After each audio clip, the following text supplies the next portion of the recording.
cesto certo. Sextou!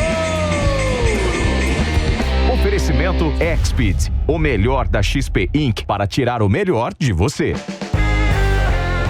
Boa noite, ouvintes da Jovem Pan. Bem-vindos a mais um Sexto, resumo da semana econômica no contexto certo.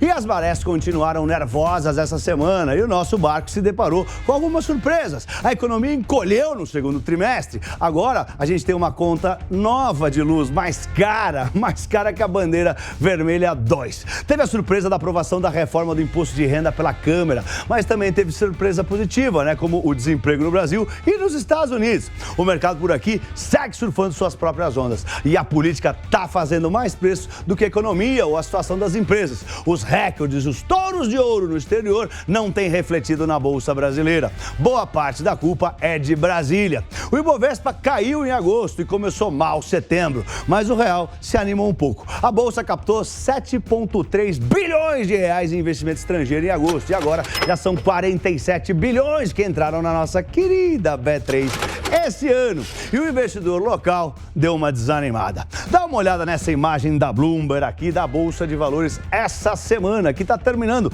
na casa de 3,5% de queda. Hoje foi um dia que caiu bem e voltou, mas ontem caiu com força. Né? A Bolsa está terminando em torno dos 116.500 pontos. Já o dólar oscilou bastante essa semana, né? E está terminando praticamente no 0 a 0 aos R$ 5,19. Mas agora, vamos lá para os pontos que eu separei para esse nosso sextouro de hoje. Brasília pesou, né? As incertezas sobre as manifestações do dia 7 de setembro, o feriado, seguem incomodando. O meteoro dos precatórios, ainda sem solução, também incomoda. O orçamento de 2022 foi entregue na terça-feira, dentro do prazo, mas não foi visto como realista e aumentou os receios fiscais. Além disso, a gente teve a derrota do governo em 2 grandes projetos do Senado e um deles pode inviabilizar a privatização dos Correios. A gente também teve a aprovação repentina da reforma do imposto de renda lá na Câmara. O texto original foi mudado e o mercado ficou sem saber o quanto a reforma vai pesar nas contas públicas. A própria proposta também desagradou. Ela traz a taxação de dividendos, que ficou em 15%, abaixo dos 20% iniciais. Mas pensa, a gente não pagava nada. E acabou também com os juros sobre capital próprio, aquele chamado JCP. Essas mudanças pegam em cheio a remuneração dos acionistas, daqueles que têm ações. Bom, além disso, a queda do imposto sobre o lucro das empresas foi menor do que o previsto e a taxação do IR sobre as empresas foi reduzida para 18%, né, com um corte também menor do que a previsão, que era de 16,5%. Bom, a reforma vai garantir os recursos do novo Bolsa Família. Essa, pelo menos, é um ponto importante. Bom, tem muita incerteza no ar, tá, sobre o encaminhamento no Senado e sobre os resultados finais em termos fiscais, tá, gente? Segundo ponto importante que eu separei nesse sextouro, PIBinho, nosso PIB encolheu 0,1%, né? Foi uma das surpresas negativas, essa queda da economia no segundo trimestre. Depois de ter carregado o Brasil nas costas, né, durante toda a pandemia, o agronegócio foi o vilão da vez. O agronegócio encolheu 2,8%. Além do PIB, que frustrou, os dados da produção industrial também não vieram como esperado. Caiu mais do que o projetado em julho, né? 1,3%. Os problemas, chuta quais são? Falta de insumos e a variante Delta. Voltou o medo de um palavrão para o ano que vem, estagflação, quando a economia para e a inflação sobe. O Goldman Sachs reduziu as projeções do PIB para esse ano de 5,4% para 4,9%, menos do que 5% eles acham que o PIB vai crescer. A Oxford, né, Economics reduziu de 5,7% para 5%. O BNP Paribas avalia que o racionamento de água pode levar o PIB do ano que vem para perto de 0. E isso nos leva ao terceiro ponto desse sextouro, a crise hídrica e a nova taxa da luz, né? Como eu venho avisando nos Minutos Touros de Ouro toda manhã, né, o que já estava difícil piorou. Diante da falta de chuvas, o país também precisa acionar mais termoelétricas, mais térmicas, né? E o consumidor é que vai pagar conta disso, eu e você. Foi criada uma nova taxa batizada de escassez hídrica. A taxa vai ser de R$ 14,20 a cada 100 kWh, né? 50% acima da bandeira vermelha 2, que é a bandeira atual, que é R$ 9,50 para cada 100 kWh. O mercado rapidamente começou a fazer contas e as projeções para para a inflação e para a Selic sofreram reajustes. O Bank of America foi um dos primeiros a revisar a previsão para a inflação esse ano, de 7 para 7,75, citando, né, os preços mais altos da energia como a principal razão. A minha querida XP agora projeta uma inflação em 2021 de 7,7, acima da estimativa anterior de 7,3. O Barclays elevou a previsão do IPCA de 2021 para 7,1, de 7,1 para 7,7. E a MB Associados de 7,3 para 8,3. Não só pela revisão da tarifa de energia, mas também pela disrupção nas cadeias de produção. E assim, eles estão prevendo, a MB Associados, uma Selic no fim do ano de 8,5%.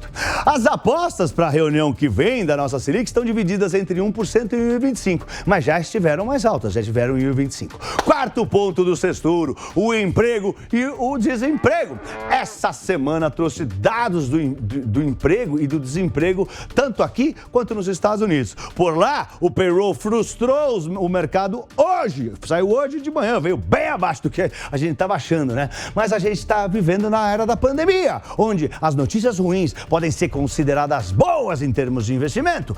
O que aconteceu? Foram criadas muito menos vagas de emprego lá nos Estados Unidos. Hoje saiu, né, os dados do emprego do cidadão urbano. Por lá, que foram criadas 235 mil vagas de emprego, em vez de 733 mil vagas que eram esperadas pela pesquisa da Bloomberg. Isso quer dizer que o fim dos estímulos monetários ficou mais longe, né? Eles vão continuar injetando dinheiro na economia dos Estados Unidos. Eles vão continuar injetando aqueles 120 bilhões de dólares na economia todo mês por mais tempo. Por outro lado, os pedidos de seguro-desemprego que saíram na quinta-feira animaram, né? Porque eles caíram bastante. Foram pedidos só 340 mil pedidos de ajuda. É o menor número desde que a pandemia começou. E na economia brasileira, a gente também teve bons dados de emprego. A taxa de desemprego no Brasil caiu de 14,7 para 14,1. Vai, Torinho! Né? Ficou abaixo do previsto e ajuda a dar um alívio no câmbio. Quinto ponto desse sextouro. OPEP+, mantém o cronograma, graças a Deus. Né? A semana econômica teve a reunião da OPEP+, que é o grupo dos maiores produtores e exportadores de petróleo do mundo e os seus aliados. E eles decidiram manter o cronograma para aumentar a produção diária de barril em 400 mil barris por dia na produção mensal de petróleo no mundo inteiro, tá? Apesar das pressões da Casa Branca, né, para que aumentasse mais a produção e apesar da escalada da variante Delta do coronavírus. Uma curiosidade dessa reunião do OPEP foi a reunião mais rápida da história. Em 23 minutos eles decidiram, vamos levantar 400 mil barris de petróleo por dia e acabou. Sexto ponto do nosso sextouro de hoje. Furacão Ida deu o que falar essa semana lá nos Estados Unidos, né? Além da reunião da OPEP, né, o petróleo essa semana foi impactado pelo furacão Ida, que fez a produção no Golfo do México parar e causou uma destruição. Puxa, foi triste lá na Louisiana, né? Lá em Nova Orleans, né? Puxa vida, eu morei lá, é tão bonito. Até Nova York sofreu. O barril Brent, que é referência para Petrobras, voltou para casa dos $73,50. Bom, sétimo ponto desse sextouro de hoje, a mão pesada da China. A China seguiu com as novas rodadas de repressão e proibiu o uso de games por mais de 3 horas, tá? Jovens não podem mais jogar mais do que 3 horas de game lá na China, tá? E eles fizeram também uma lista com 11 empresas tecnológicas e exigiram, ou o Xi Jinping exigiu, né, que elas mudassem as suas relações, né, tanto com os trabalhadores como com os clientes. Gente, e para a semana que vem, atenção para as falas dos dirigentes do Banco Central americano. Além de segunda-feira vai ser feriado nos Estados Unidos, isso vai tirar toda a liquidez aqui da Bolsa Brasileira, não vai nem ter minuto touro de ouro, eu vou viajar. Na terça-feira, né, a nossa Bolsa fecha para o feriado de 7 de setembro, né, que vai ser marcado pelas manifestações pró-governo, que tem causado bastante desconforto nos investidores, pode ter até confronto, vamos ver, né? E também na semana que vem vai sair ainda a inflação oficial de julho. Vai sair nos Estados Unidos o livro bege, é o grande destaque lá americano.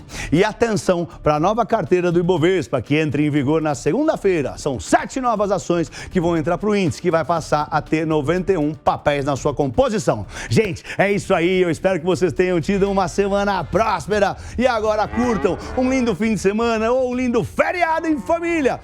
Eu sou Pablo. Bom fim de semana e um bom feriado. Vai, Torinho! Vai, Torinho!